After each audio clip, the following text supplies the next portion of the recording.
Bueno, este domingo, domingo de Ramos, día en que contemplamos al Señor que entra en Jerusalén, a Jesús que entra precisamente para entregar su vida como Salvador. Vamos a contemplar algunos elementos de la palabra, de la liturgia para este día. Continuamos entonces trabajando la cartilla que sacamos para este año, los domingos, precisamente en catequesis desde marzo hasta noviembre. Y en este contemplar estos elementos de los diferentes domingos hemos ido viendo cómo pues Jesús es tentado, que ha sido el primer domingo. ¿De qué manera soy tentado hoy? Pero nosotros contemplábamos a Jesús en la tentación y cómo Él vence la tentación, sale victorioso y nos enseña también a no dejarnos engañar. Nos enseña a superar la propia tentación y a salir victorioso precisamente contemplando el ejemplo de Jesús. De la tentación entonces pasábamos a escuchar al Hijo amado, el misterio de la transfiguración del Señor que deja ver la gloria de Jesús. Es el Señor que se muestra en su gloria a sus discípulos, pero también a nosotros y nos invita a escuchar al Hijo amado de Dios. Es la voz del Padre que se dirige. Este es mi Hijo, el amado, mi predilecto, escúchenlo. Esa invitación también a reflexionar en nuestra propia palabra, en nuestra propia vida, en la actitud que nosotros tenemos frente a nuestros hermanos, frente a nosotros mismos y frente al Señor. De ahí pasábamos al encuentro con la samaritana. Quiero recibir el agua que brota para la vida eterna.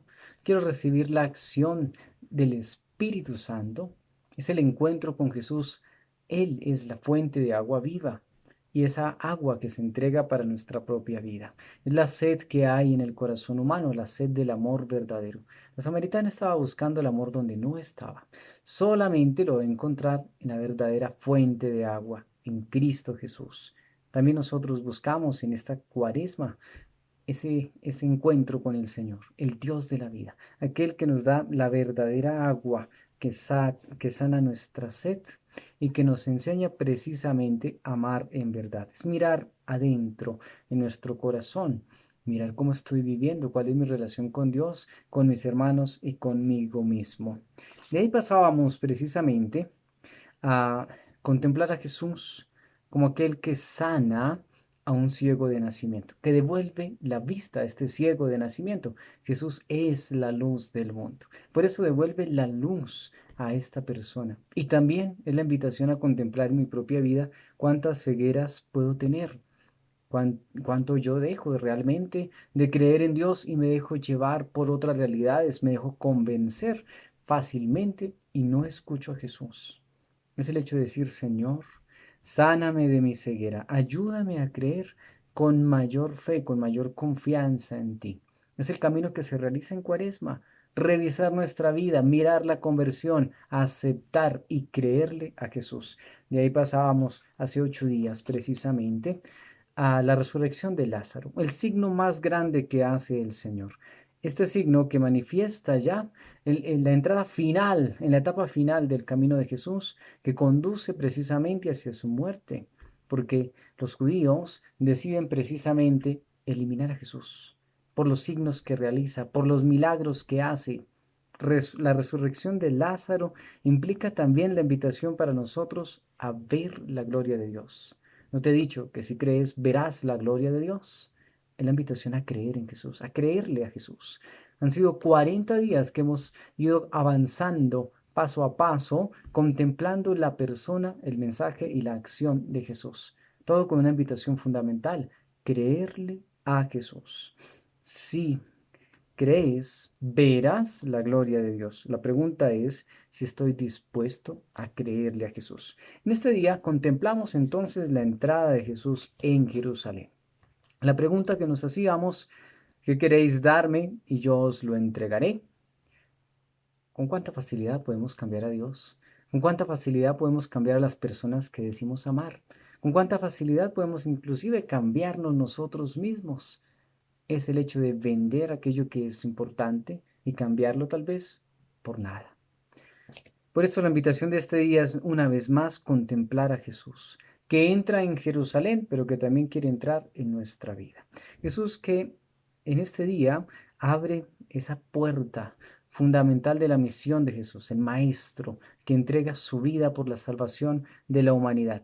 Pero Jesús entra montado en un asno, que es el signo de la humildad, de la realeza, pero también es el signo de la paz. Entonces se inicia como tal la Semana Santa. Es una semana que conduce al sacrificio de Cristo. Por eso vamos a vivir el sagrado triduo pascual, la pasión, muerte y resurrección de nuestro Señor Jesucristo.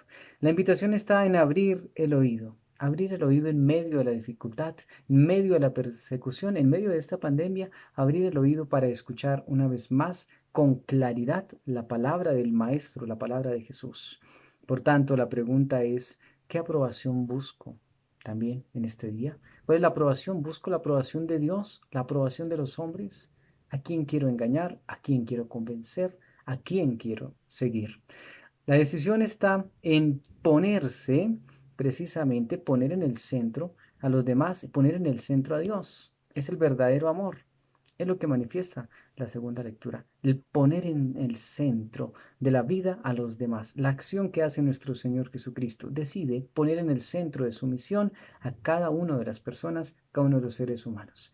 El punto máximo de este camino de obediencia que realiza el Señor será la entrega de su vida en la cruz. La obediencia al Padre. Aquí estoy, Señor, para hacer tu voluntad. Padre, si quieres, aparta de mí este cáliz, pero no se haga mi voluntad, sino la tuya. Hacemos un camino con el Señor, en el cual se manifiesta también ese señorío de Jesús. Al nombre de Jesús toda rodilla se dobla en el cielo, en la tierra y en el abismo, porque Él es el Señor. Contemplamos entonces 4 palabritas muy importantes. La palabra Salvador, que viene del término soter. Él es el Salvador del mundo, el Salvador de mi propia vida. Entrega su vida en la cruz para salvarme del pecado que me tiene esclavizado, del pecado que no me deja ser libre, del pecado que no me deja verdaderamente vivir como hijo amado de Dios. La segunda palabrita es la palabra Señor, el Kyrios. Jesús es el Señor de la historia, el Señor de la creación, el Señor de absolutamente todo. Por eso todo está dominado, todo está a sus pies, porque Él es el Señor, el Kyrios. En tercer lugar, la palabra sacerdote, que viene del término Cohen. Sacerdote, ¿por qué? Jesús es el sacerdote, la víctima y el altar. Esto lo contemplamos en la cruz, el misterio del amor. Él es quien entrega su cuerpo. Este es mi cuerpo que se entrega para la vida del mundo. El que coma de este pan vivirá para siempre. El que beba de esta sangre tendrá vida eterna. Por eso Jesús es el sacerdote que se entrega en este sacrificio, precisamente el cordero inmolado para quitar el pecado del mundo. Y la cuarta palabrita, la palabra rey. Sobre la cruz colocan el letrero INRI, Jesucristo, Nazareno, Rey de los judíos. La palabra rey viene también del término Melech, rey, y se relaciona con Melquisedec, que significa el rey de justicia, el rey de la justicia. Jesucristo es el verdadero rey que ha entregado su vida en la cruz para que al ser levantado todos dirijamos la mirada hacia Él y seamos salvados. Él es el rey, pero no solamente de los judíos, es el rey de la humanidad, el rey de la creación, el rey del universo, el rey también de nuestra vida. Por tanto, contemplamos esta relación hermosa entre la entrada en Jerusalén, la pasión de Jesús, su muerte, su resurrección y desde ahí como Él es el Señor de la historia. Cristo es precisamente el Señor porque a través de su entrega, de su pasión, muerte y resurrección, se convierte en el Señor de todo lo creado.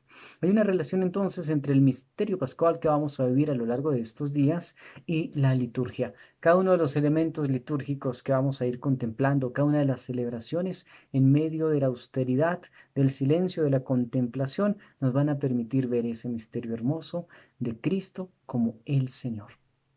Finalmente, para compartir con ustedes en este día el personaje del burrito. Jesús entra en Jerusalén y lo hace en un burrito. Por aquí yo tengo un amigo, es un burrito. No es un animalito de verdad, pero nos puede servir en este día para contemplar el mensaje también de esa entrada en Jerusalén. El burrito, entonces, este animalito, ya les decía, es un signo de humildad, un signo también de rango y de posición social, de realeza, y también es un signo de la paz, el príncipe de la paz que entra en el burrito.